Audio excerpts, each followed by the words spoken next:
فرق اتنا ہے. دلیل کیا ہے؟ تم کھڑی مورتی کی پوجا کر رہے ہو، وہ پڑی مورتی. ایک پڑی مورتی کی، ایک کھڑی مورتی کی. یہ شنکر بھگوان کی مورتی ہے، یہ بڑے پیر صاحب کا یا نظام الدین اولیاء کا مزار ہے، یہ احمد رضا خان کا مزار ہے. یہ کھڑی مورتی ہے، یہ پڑی ہے. جو کام اس پہ ہو رہا وہی کام تو اس پہ بھی ہو رہا. ورنہ مجھے بتا دو، ہندو چنری چڑھائے مورتی پہ تو کافر، تم چادر چڑھاؤ تو پکے مسلمان، وہ ہار ڈالے تو کافر،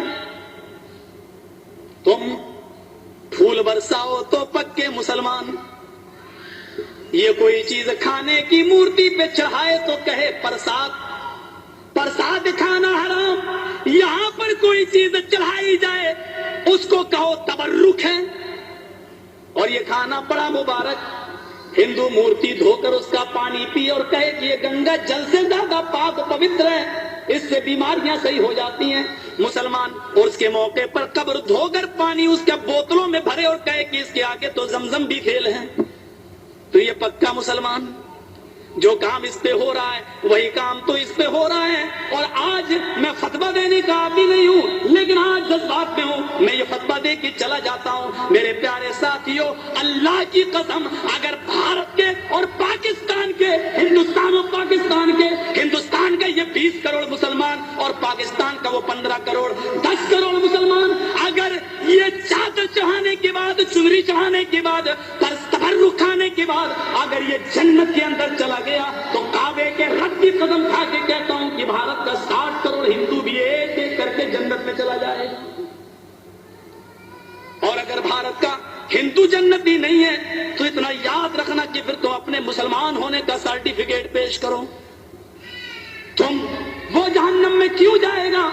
اگر وہ ان کاموں کی وجہ سے جہنم میں جا رہا ہے تو تم یہ کام کیوں کر رہے ہو؟ تمہارے اندر یہ کام کیوں پائے جا رہے ہیں؟ تم بھی تو وہی کام کر رہے ہو. ارے اس نے تو پھر بھی مورتی لگا رکھی ہے، تم نے تو پتہ نہیں کس کو کاٹ دیا اور نام ہی اس کے بدل دیے. اللہ جانے اس میں حقیقت میں وہ ہے بھی یا نہیں ہے. مسجد میں ہوں، اللہ کے گھر میں، اللہ کے گھر سے بڑی کوئی جگہ نہیں ہوتی ہے. میں نے بنارس میں اپنی آنکھوں سے دیکھا، اپنی آنکھوں سے. ننگا بیٹھا رہتا تھا، جینیوں میں جیسے ننگے بابا ہوتے ہیں نا، انڈیا والوں کو اچھی طرح معلوم ہوگا. وہ گھومتے ہیں آگے اور پیچھے پیچھے عورتیں چلتی ہیں ان کے.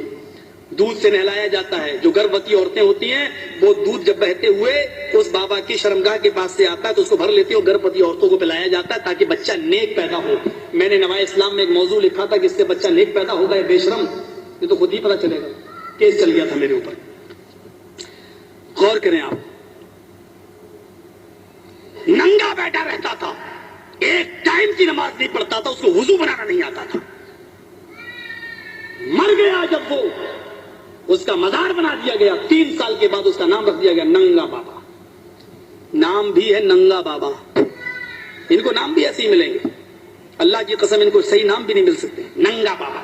ذرا بتاؤ کہ ننگا رہنا کون سی شریعت میں ہے؟ کون سا مذہب ننگا رہنے کی تعلیم دیتا ہے؟ کون سی تہذیب ہے ننگا رہنے کی؟ اور یہ نام تک رکھا گیا ننگا بابا. بابا پر رکھا ہوا ننگا بابا باقاعدہ. جیسے بریلی کے اندر تھا کتا بابا، اب تو بدل دیا لوگوں نے، کہتے کتب بابا، کتب کر دیا. لیکن رکشے والے سے کہو کتب شاہ کے مزار پہ جانا تو جانتا ہی نہیں جب تک یہ نہ کہو کتا بابا. ایک کا نام ہے پتنگ بابا. کسی شریف انسان کا کام ہے پتنگ اڑانے کا؟ نام رکھا گیا پتنگ بابا. بنگلور سائڈ میں چلے جاؤ، مجھے میرے دوستوں نے دکھلایا جنگلی بابا.